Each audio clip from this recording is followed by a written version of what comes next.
So we started this week off with a bit of positive Xbox news, talking about their upcoming forecast for 2024 when it comes to games. And like I said in that video, I'm honestly very excited for what Xbox is bringing to the table in 2024. I think Indiana Jones has the potential to be an absolute success and an absolute huge hit with critics, which is what, Microsoft has been kind of struggling with when it comes to their first party games. I think the supplementary games look very good as well, so I'm excited for 2024 when it comes to Xbox. However, even though that video was more of a positive thing, we kind of have to end the week on a bit of a bad note for Xbox. And of course, it has to do with industry layoffs. Now, industry layoffs have been running rampant.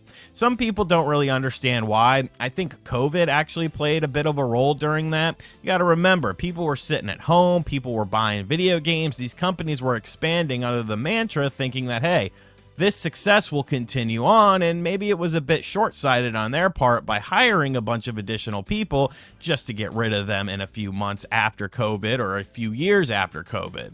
Now, layoffs suck. Nobody wants to be laid off from a job, and when you look at the video game industry, upon initial glance, it looks very, very healthy. When Microsoft themselves is coming out and saying that they're having like record profits and stuff like that, and record revenue, like people don't understand why these individuals are getting laid off. I'm not a business expert. I'm not a business major in college or anything like that.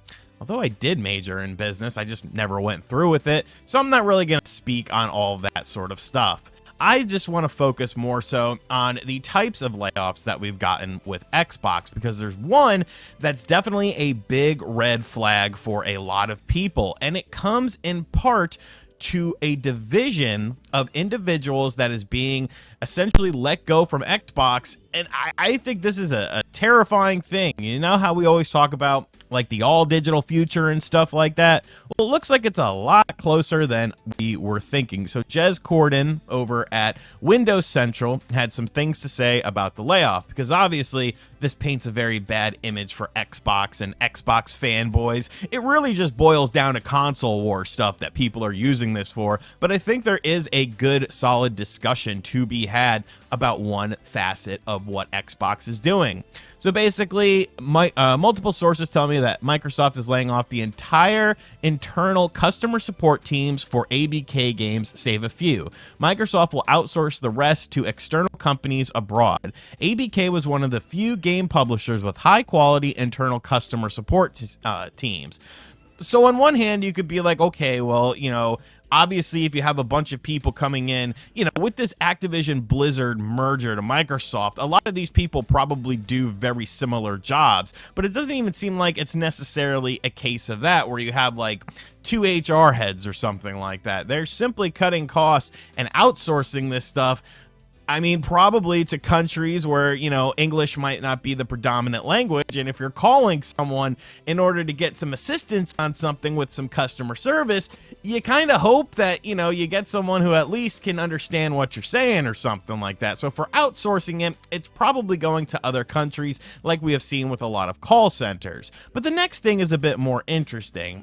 Microsoft has also shut down departments dedicated to bringing their Xbox games to physical retailer, which if you've seen the digital-only Xbox console leaks, you can get an idea of where Microsoft is going here.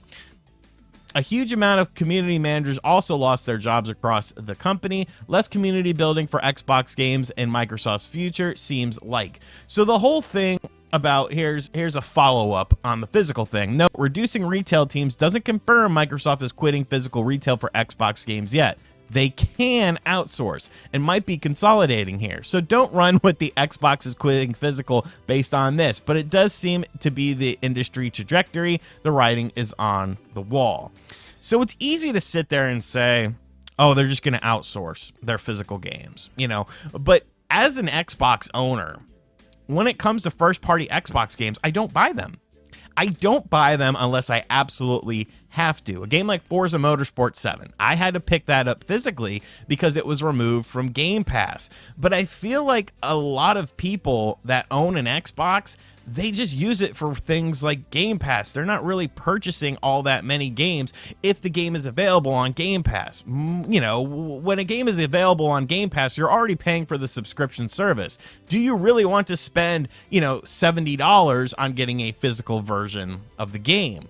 I feel like a game like Indiana Jones, like I would go out and want to buy that, but everything else that Xbox offers, since it's available on Game Pass, I don't have an incentive to buy the game physically, especially when you look at what a physical game really is on things like the Xbox and the PlayStation 5 in 2024. It is simply a key to access the game that you have to download via a server. There is no real physical ownership. Like, yeah, you could technically take that and sell it on eBay if you have a disc, or you could trade it into GameStop or something like that so that people can get it at a lower price point.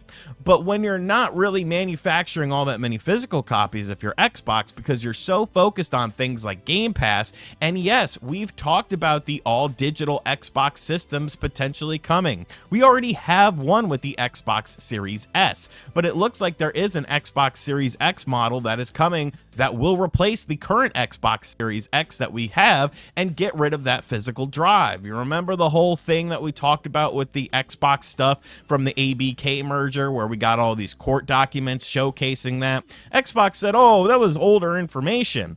But really, the writing is on the wall with this. Physical game collecting, you know, it's still a thing, but you are not really preserving anything. You're not really getting any additional benefits by buying the game physically unless you plan on potentially reselling. And that's always a good thing to do, because if you don't necessarily like the game like you thought you would, you could get some of your money back. You can't do that with a digital copy of the game.